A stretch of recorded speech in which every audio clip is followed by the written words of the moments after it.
Já dizia a minha mãe que o uso do cachimbo faz a boca torta. Este dito dos antigos vem nos chamar a atenção para a forma como a gente faz certas coisas sem nem perceber mais. Os costumes são normais de certas sociedades, quer dizer, toda sociedade tem seus costumes, toda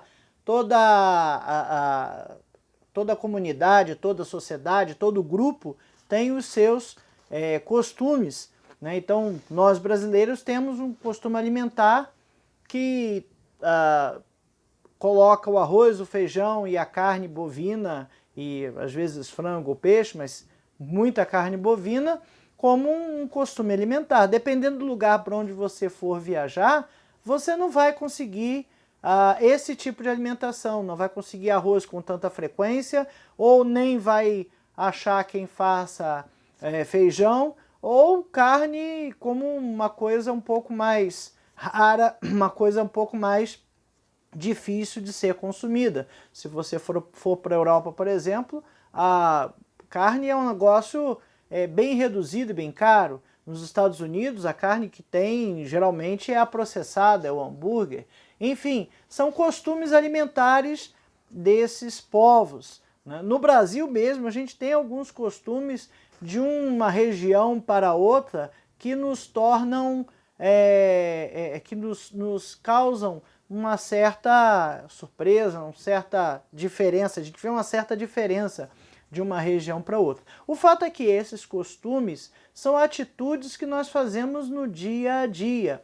E alguns desses costumes, algumas dessas atitudes se tornam hábitos. Por exemplo, eu sou uma pessoa muito sistemática, então eu não gosto muito de ficar pensando em como eu vou fazer determinada coisa que eu faço todo dia. Então eu brinco dizendo que eu levanto da cama, vou no banheiro, faço a barba, levo o cachorro para passear, faço meu café, tomo meu café, escovo de dente, troco de roupa, acordo e saio, né? Então não preciso pensar no que eu vou fazer. Essa é a minha rotina matinal, todo dia. É muito chato assim? Pode ser que você goste de pensar em cada uma dessas atividades. Eu prefiro não me preocupar com elas, eu prefiro fazê-las de forma automatizada. E fazer as coisas de forma automatizada é o que a gente chama de hábito. Então a gente tem hábitos nos nossos dias, no nosso dia a dia, né? Alguns bons, alguns maus. Então às vezes a gente pega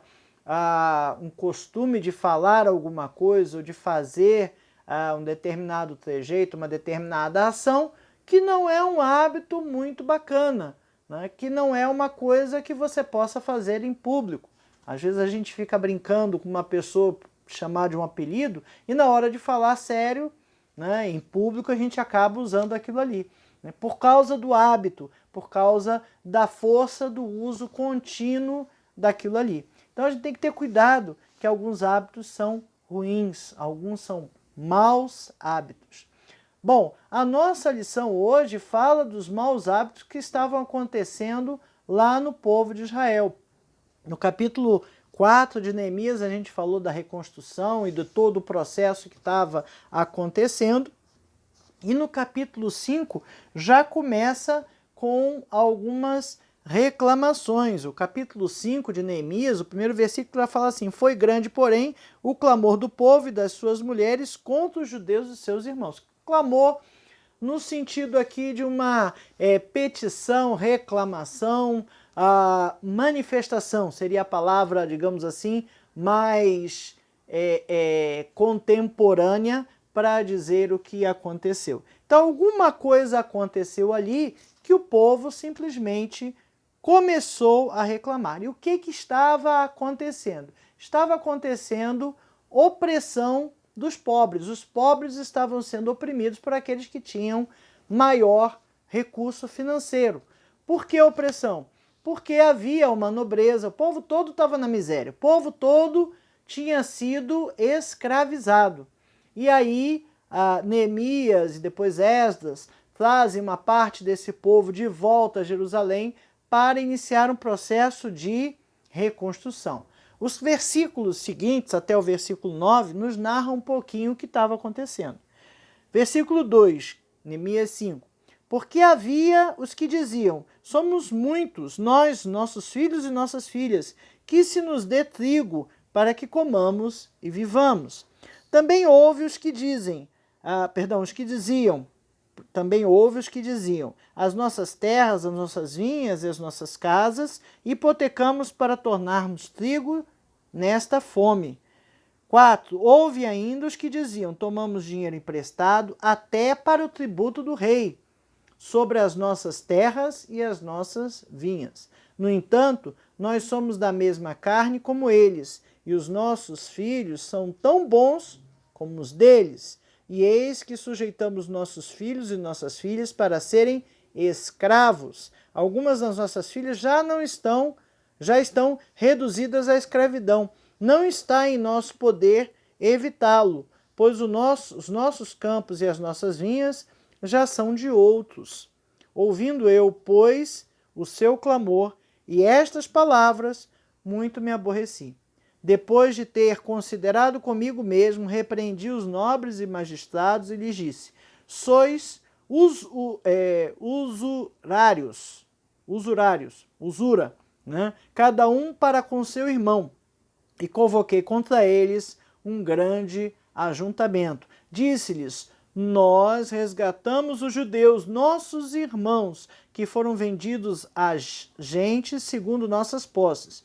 E vós outra vez negociareis vossos irmãos, para que sejam vendidos a nós? Então se calaram e não acharam que responder. Disse mais, não é bom o que fazeis. Porventura não deveis andar no temor do Senhor Deus, por causa do opróbrio dos gentios ou dos nossos inimigos? O povo começou a levantar um grande clamor, uma grande manifestação, uma grande reclamação. Por quê? Porque os judeus, que tinham um pouco mais de poder aquisitivo, mesmo no meio daquela confusão, mesmo no meio da pobreza em que o povo se encontrava. Lembra, o povo de Jerusalém ficou terra arrasada, ficou toda destruída. Mesmo assim, tinha os magistrados, tinha os nobres, que ainda tinham alguma riqueza. E com essa riqueza, acabaram escravizando os outros, porque todo mundo precisava de dinheiro, né? Todo mundo precisava ter meios para produzir. E o que está falando aqui? De ajudar, de não ajudar, de emprestar, de não emprestar? Não é questão de emprestar ou de não emprestar, é que havia uma exploração, né? Então imagina agora no meio da pandemia, digamos que uma faxina seja, sei lá, 120, 150 reais, e não, eu só aceito pagar 70 reais, só aceito pagar 50 reais, não vou pagar passagem, né? Eu estou, com certeza, provavelmente, né, com certeza não digo, mas provavelmente vai aparecer quem queira fazer esse serviço. Mas é justo? Será que esse é o preço de mercado? Estou dando um exemplo hipotético, nem sei quanto é que está aqui, né? Mas será que é o preço justo? Eu estou pagando o preço justo pelo serviço? Ou eu estou me aproveitando de uma situação que alguém está passando por problema para me enriquecer ou para não gastar ou não investir aquele recurso que eu precisava investir? Israel estava num processo de reconstrução e a usura pairava naquele povo. O título desse capítulo está aqui, Medidas contra a Usura, né? E não era possível recomeçar ou reconstruir toda aquela situação se a coisa não começasse de forma correta. A usura ali tinha a escravidão dos seus próprios irmãos, na escravização dos seus próprios irmãos, apareceu como algo que estava sendo feito e apareceu como algo normal, né? E aí eu volto para os maus hábitos. Ali, aquela atitude virou um mau hábito que estava sendo praticado no meio do povo, né? Israel tinha toda a sua história baseada no seu relacionamento entre irmãos, seus relacionamentos entre os irmãos e com Deus. E a lei de Deus dizia que aquilo ali estava errado. Não era possível a reconstrução Não a reconstrução do muro físico, obra, não a reconstrução do templo físico que Esdras estava tocando à frente, obra. A reconstrução do povo não seria possível se aquilo ali não fosse tratado. E Neemias teve que parar um pouquinho a obra para tratar dos maus hábitos. Quais são os maus hábitos que eu e você temos em nossas vidas, né? Qual a repercussão que esses hábitos, esses maus hábitos vão ter? Ele fala aqui do opróbrio das outras nações, né? Ele está falando de outra nação olhar aquela situação no meio de Israel e dizer assim, tá vendo? Eles mesmos se escravizam lá. Não precisa de ninguém para oprimir aquele povo, não. Eles se oprimem a si mesmos, né? Que coisa vergonhosa, que coisa triste. É isso aí. Deixando os maus hábitos. Essa é a lição 11 da revista Palavra e Vida, edição número 68. A revista Palavra e Vida é a revista publicada pela Convenção Batista Fluminense, distribuída gratuitamente pelo site batistasfluminense.org.br. Você pode acessar lá o site e baixar a revista em PDF gratuitamente e acompanhar as lições aqui ou em outro local que melhor lhe seja conveniente. Essa edição 68 tem por tema recomeçar um grande desafio e são estudos nos livros de Esdras e Neemias. Essa lição 11, como disse, deixando os maus hábitos, foi escrita pelo pastor Gerson Januário, né? Então, deixando os maus hábitos é algo que a gente precisa fazer. Primeiro, vamos tentar entender qual era o contexto, o que estava acontecendo. Né? Tópico 1, contexto, um grande e desesperado clamor.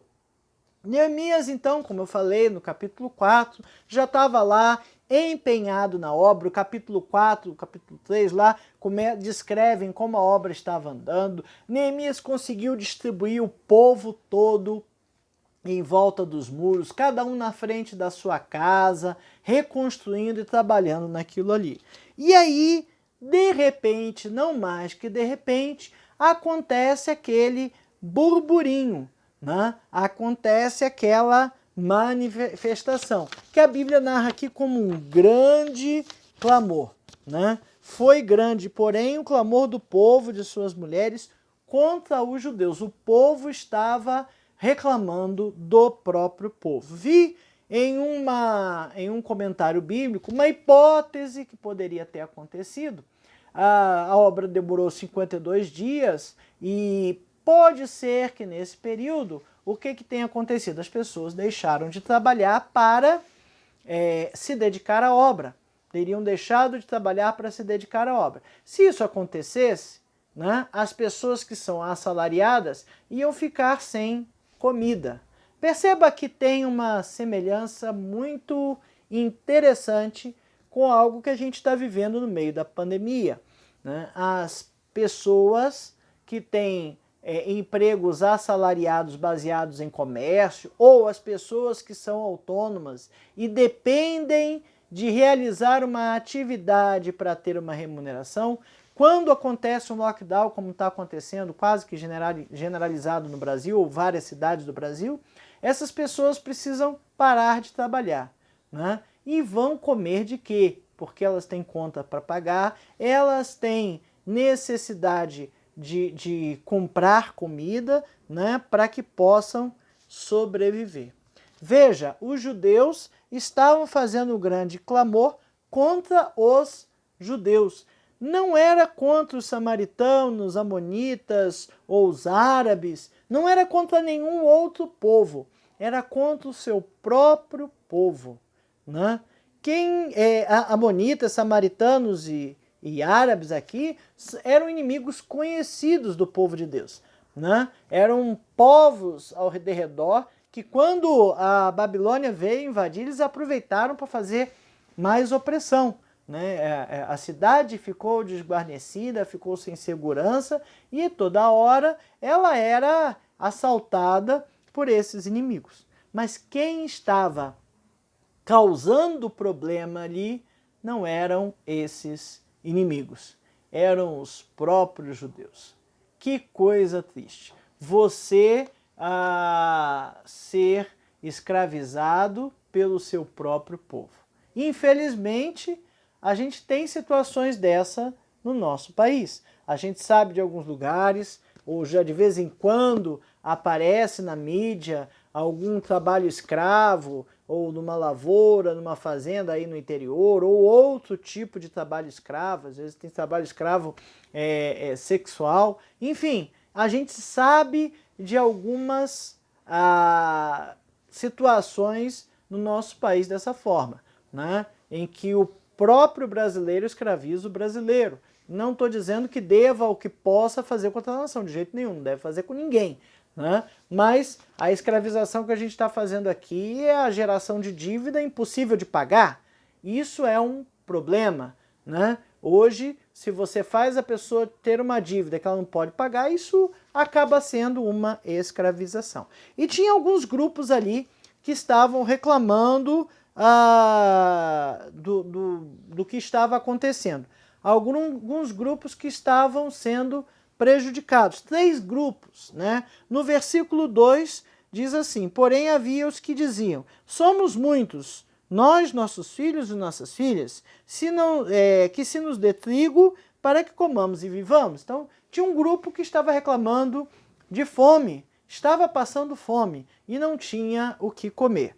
O segundo grupo, que está lá no versículo 3, diz assim: também houve os que diziam, as nossas terras, as nossas vinhas e as nossas casas hipotecamos para tomarmos trigo nessa fome. Então estava com fome, o que tinha era terra, era casa, os bens, e eles hipotecaram, eles emprestaram, pegaram dinheiro e botaram aquilo ali como garantia para poder comer. E tinha um terceiro grupo, lá no versículo 4, disse assim: houve ainda os que diziam, tomamos dinheiro emprestado até para o tributo do rei, sobre as nossas terras e sobre as nossas vinhas. Tinham que pagar imposto sobre o que tinha. E não tinha dinheiro para pagar imposto. Então tinha que pegar dinheiro emprestado para pagar o imposto. Então, e esse imposto ele não era cobrado à revelia dos nobres e magistrados. Havia toda uma situação de cobrança de imposto e essas pessoas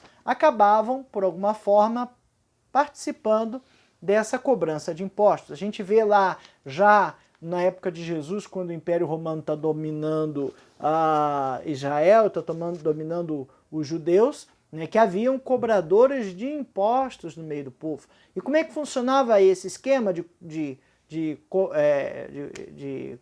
cobração, né?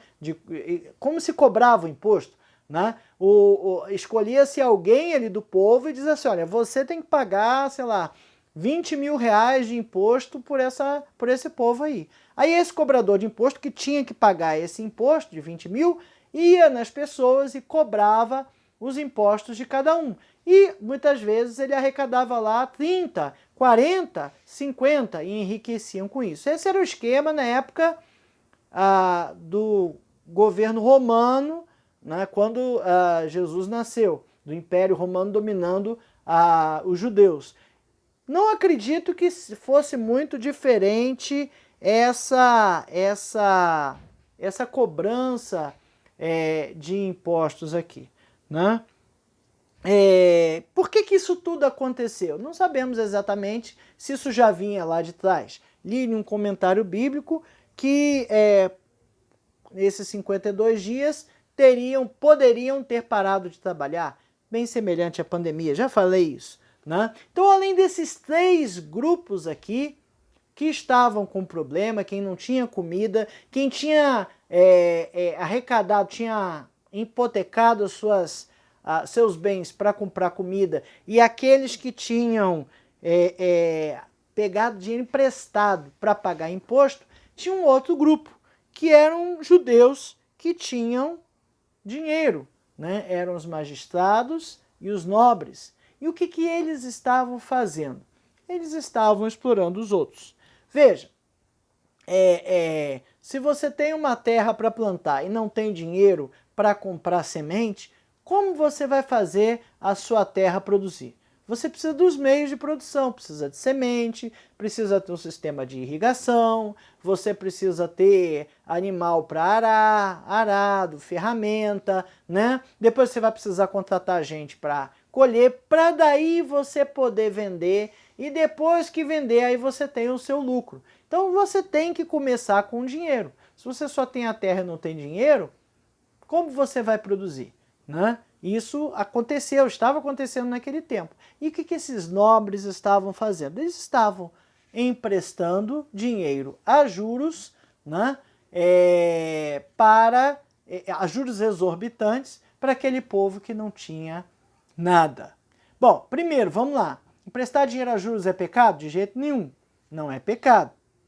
Desde que seja algo correto. Desde que seja aquilo que está no padrão. No Brasil, não se empresta de uma pessoa para outra dinheiro a juros, né? Isso não é regulamentado no nosso país, né? A gente, às vezes, empresta dinheiro para uma outra pessoa, aí cobra lá poupança, cobra isso, cobra aquilo, mas a ideia é que os juros, se cobrado, seja para repor a perda monetária que aquele dinheiro teve quando estava na mão de outro, né? Digamos que estivesse na poupança e render X, então é justo que a pessoa me pague X. Então essa é uma forma que a gente usa no Brasil. Quando você cobra juros excessivos, né, você está fazendo o que a gente chama no Brasil de agiotagem, e aí é crime. Não se pode cobrar juros excessivos no empréstimo de dinheiro. No entanto, na Bíblia, naquele tempo ali, havia uma diferença na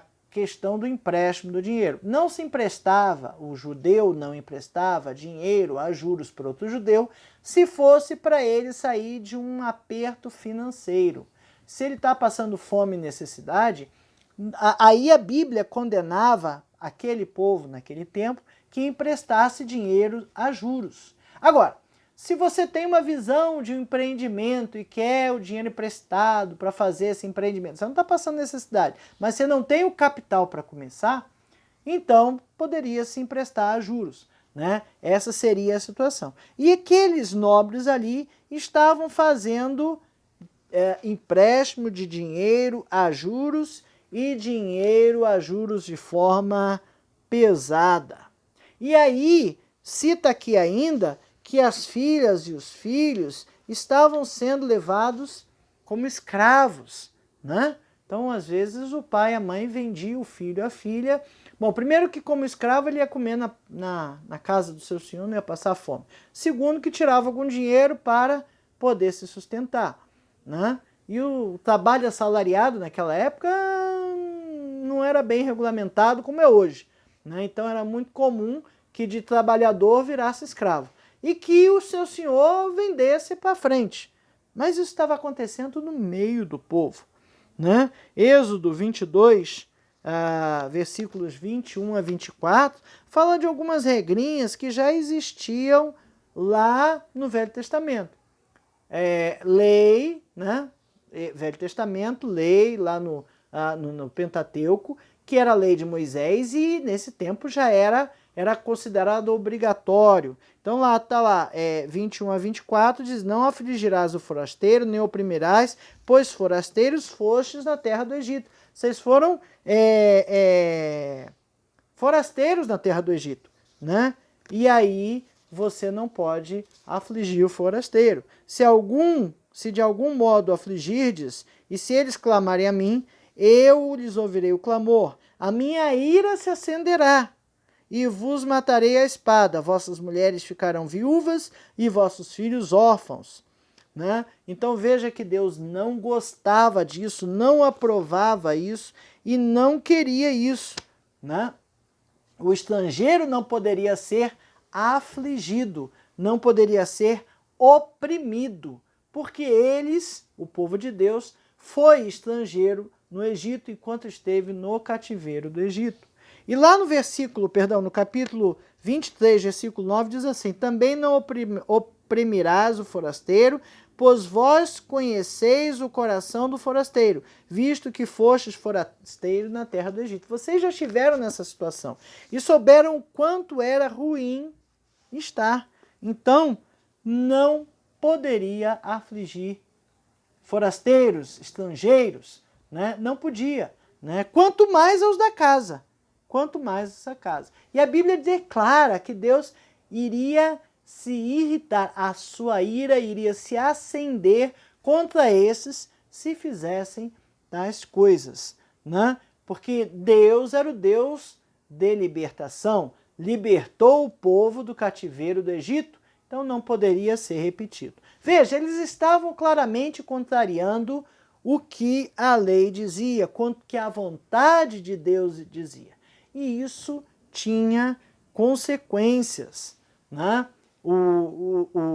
Tudo o que eles faziam no seu dia a dia, desde o início, lá quando Abraão quando Deus tirou Abraão da terra de Ur dos Caldeus e selecionou ele para ser uma grande nação, né? E tudo que veio acontecendo, tudo era consequência. Então, por causa, lá em 1 Reis 12, né, por causa do regime de escravidão que Salomão fez, a terra se dividiu entre Reino do Norte e Reino do Sul. Reino do Norte com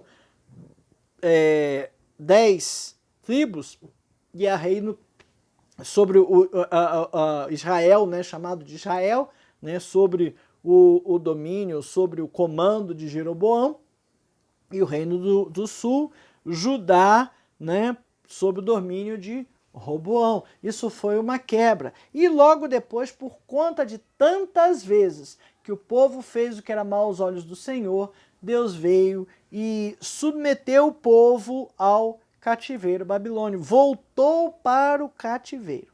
E agora o povo está tentando recomeçar, está tentando refazer, está tentando voltar a ser o povo de Deus que anda nos seus caminhos, né? Protegido por Deus, pelo Deus de guerra, pelo Deus de paz, pelo Deus de vitória, mas está fazendo coisa errada. E fazendo coisa errada, a coisa não vai dar certo. Veja, né? É uma sequência bem lógica, né? A tragédia levou à divisão em 2 reinos, essa divisão levou ao cativeiro e eles estão retornando, né? Estão retornando para reconstruir.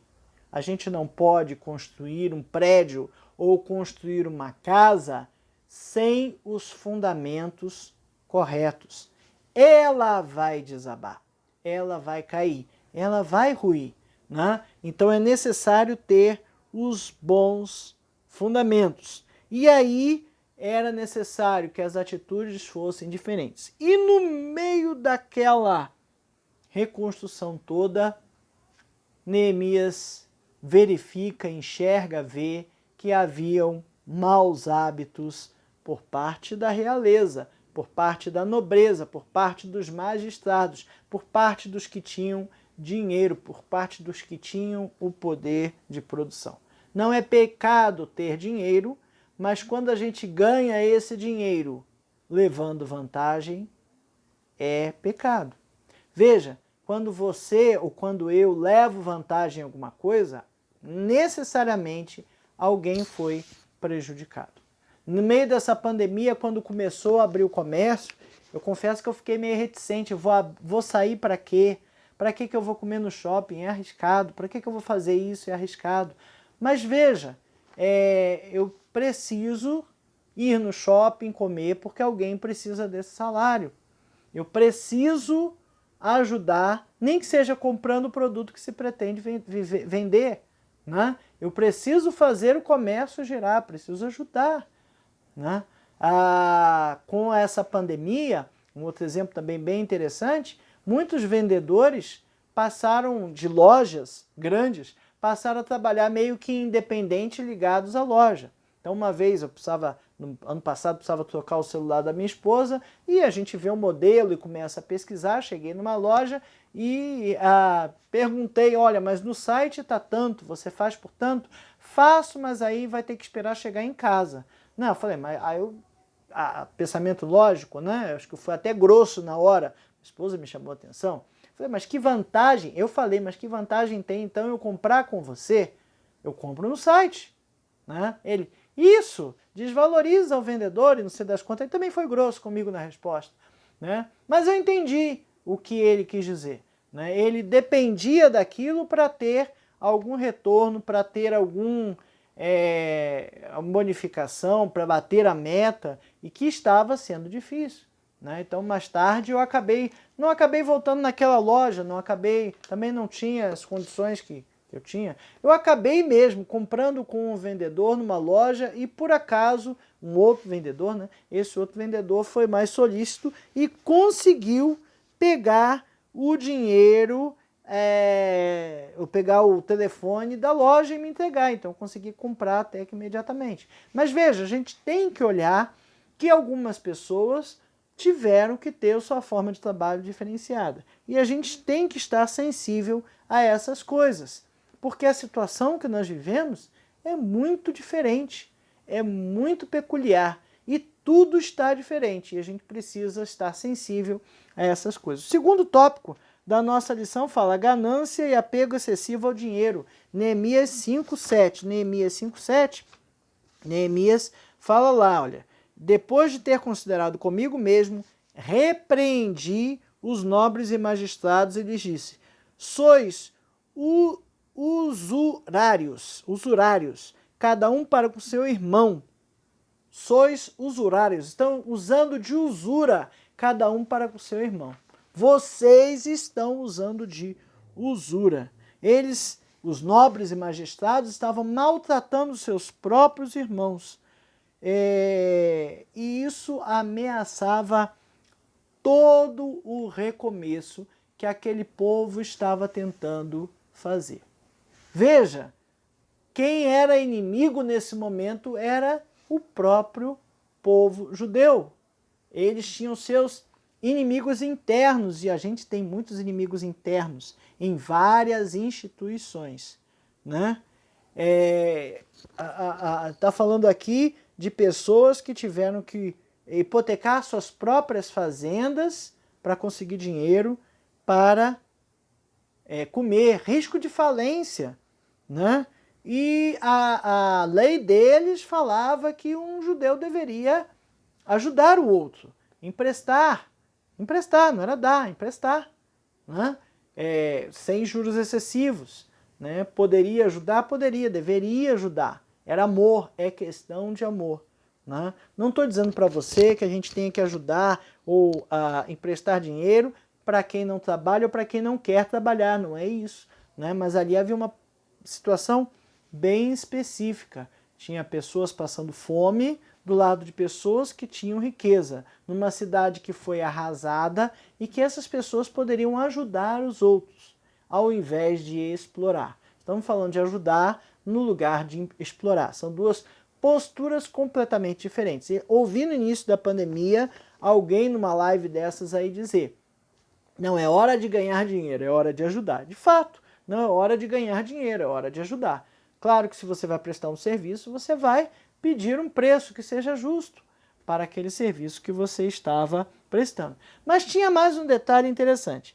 Lá em Levíticos 25, de 8 a 13, dizia que no 50º ano, no ano 50, as dívidas tinham que ser perdoadas, né? E as terras deviam ser restituídas.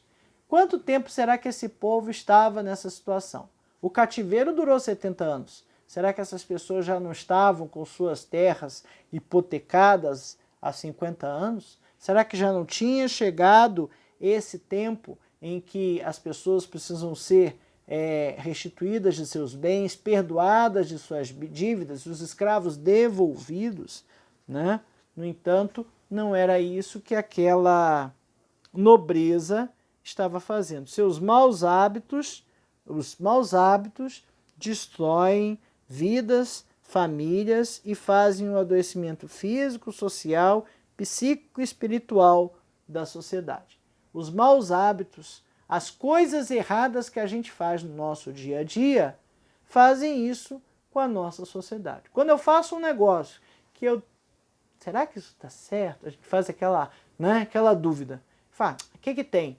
Todo mundo está fazendo, você com certeza estará fazendo alguma coisa que não agrada a Deus e que não está ajudando. E que, com certeza, está prejudicando alguém. E aí, se alguém do lado vê você fazendo isso, vai ver, né? Vai dizer, olha que testemunho péssimo.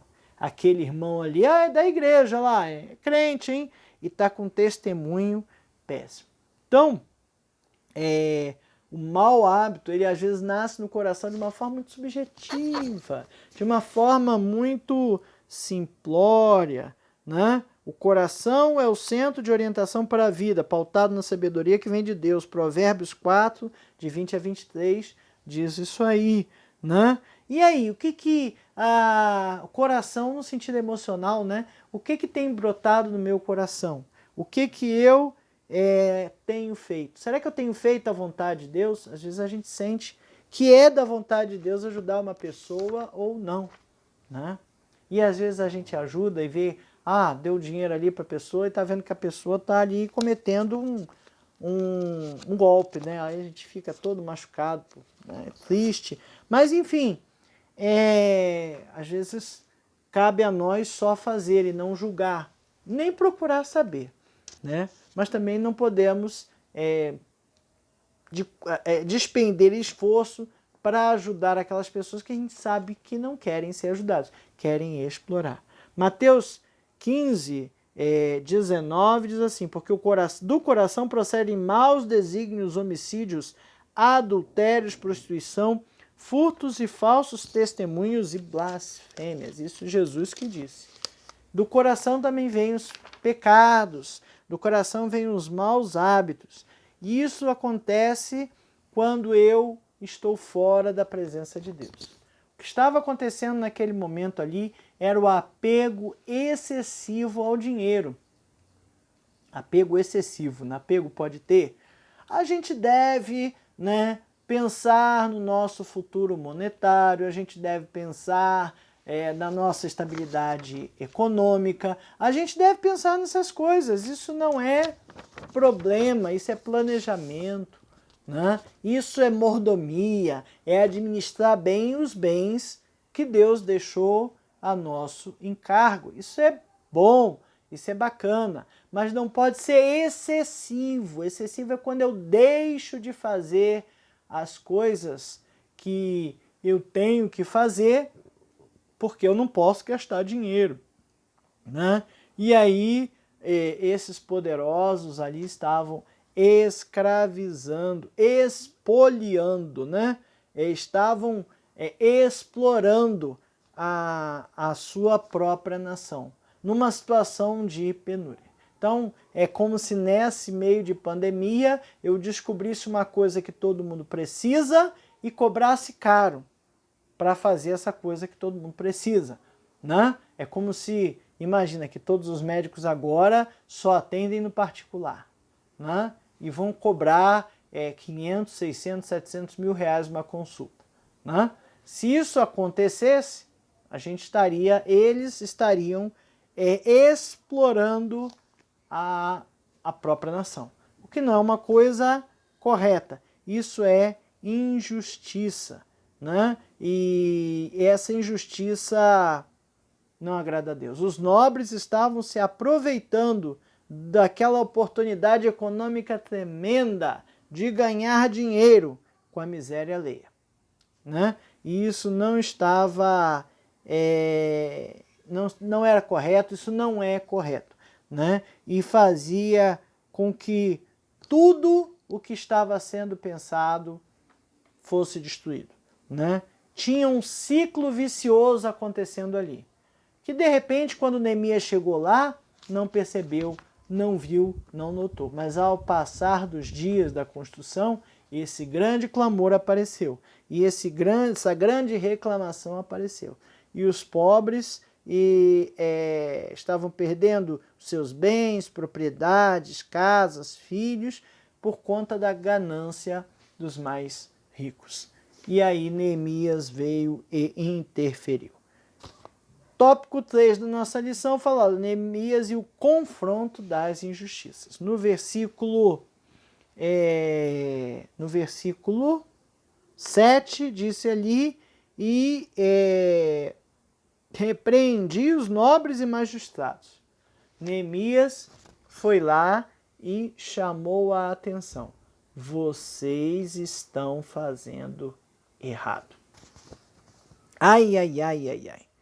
Como é complicado a gente chamar a atenção de alguém de casa, de alguém da nossa família. Como é complicado a gente confrontar alguém que está em pecado, que é muito próximo da gente. Um amigo, né? Um irmão em Cristo que está num pecado sistemático. Como é difícil a gente chegar para esse camarada, para esse irmão, para esse amigo e dizer, olha, você me desculpa, mas isso que você está fazendo está completamente errado. Né? É doloroso, é complicado você fazer isso. Não é confortável. Mas Neemias fez. Neemias chegou lá nos magistrados e nobres e confrontou. Ele simplesmente chegou lá e deu o seu posicionamento. Ele se posicionou. Não precisa dizer, eu vou me posicionar. Não. Ele chegou e disse, vocês estão errados. E disse mais, quer ver? Ele disse aqui, ó, sois usurários sois usuários, cada um para com seu irmão, e convoquei contra eles um grande ajuntamento. Disse-lhes, nós resgatamos os judeus, nossos irmãos, que foram vendidos a gentes, segundo nossas posses, e vós outra vez negociareis vossos irmãos para que sejam vendidos a nós? Então se calaram e não acharam o que responder. Eles estavam errados. E Neemias foi muito incisivo. Olha, a gente ganhou uma liberdade de voltar aqui e reconstruir o templo, de reconstruir os muros, de reconstruir a honra, reconstruir o moral, reconstruir a sociedade. E vocês estão vendendo o nosso povo para os outros, para a gente ter que comprar de volta de novo. Não faz sentido isso que vocês estão fazendo. Né? Neemias, como líder, ele foi lá e se posicionou. E sabe, e viu qual o efeito que isso causou? Viu qual foi a reação que isso causou? Todos se calaram. Quando você confronta alguém que sabe que está errado, mas faz, essa pessoa se cala. Quem não é pai ou mãe aí que está dirigindo, né, e dá aquela passadinha no sinal vermelho e o garoto lá, o filho no banco de trás, ih pai, o senhor passou no sinal vermelho, né? Você foi confrontado, né? E você tem que dizer o quê? Eu posso porque eu sou seu pai, não tinha problema. Olha lá o que você vai falar, hein? Olha lá o que você vai falar. Porque você e eu, quando fazemos isso, estamos errados, né? E a gente muitas vezes, confrontados pelos nossos filhos, né? Neemias repreendeu sim, repreendeu aquela liderança, repreendeu por causa da exploração, apelou à consciência por amor aos judeus. Eles estavam roubando de seus próprios irmãos. Como disse, emprestar a juros ali, ou emprestar, né, para ajudar e resolver o problema, não era quase que obrigação. E cobrar um juros elevado é um roubo. É um roubo. É algo que está fora do alcance. Né? A palavra de Deus, a lei de Moisés, proibia que os judeus cobrassem juros uns aos outros quando era uma situação de ajuda financeira, quando era uma situação de problema financeiro. Né? E eles estavam aproveitando da situação para ganhar um dinheiro. Neemias mostrou o mau hábito, o mau testemunho que eles falavam. Olha o versículo 9. Então se calaram e não acharam o que responder. Disse mais, não é bom o que fazeis, porventura não devias andar no temor do nosso Deus? Vocês não são liderança? Não são vocês que estão à frente do povo. Vocês não deveriam dar o melhor testemunho quando a gente está em posição de destaque, né? O nosso testemunho é visto com um raio-x. Dar aula na EBD não é fácil, não, porque às vezes você fala coisas que você, eu estou fazendo errado, né? Eu preciso mudar. E as pessoas viram que você fez errado. E você é confrontado com aquilo que você está falando. Olha que coisa desagradável. Olha que coisa complicada. Neemias chamou a atenção para que porque os nobres e os magistrados estavam dando um mau testemunho para os outros povos. Quais povos? Aqueles que eram inimigos de Israel. Como disse, não precisa a gente oprimir, eles se oprimem lá, eles se resolvem. Eles mesmos se castigam, né? Testemunho ruim, maus hábitos, né? Maus hábitos dando maus testemunhos. Isso me leva a pensar, qual mau hábito eu estou praticando que está fazendo eu ter um mau testemunho? Será que eu estou fazendo alguma coisa errada? Mas todo mundo faz, né? Não pega nada porque todo mundo faz? Se está errado, está errado. E eu não devo fazer, mesmo que todo mundo faça, né?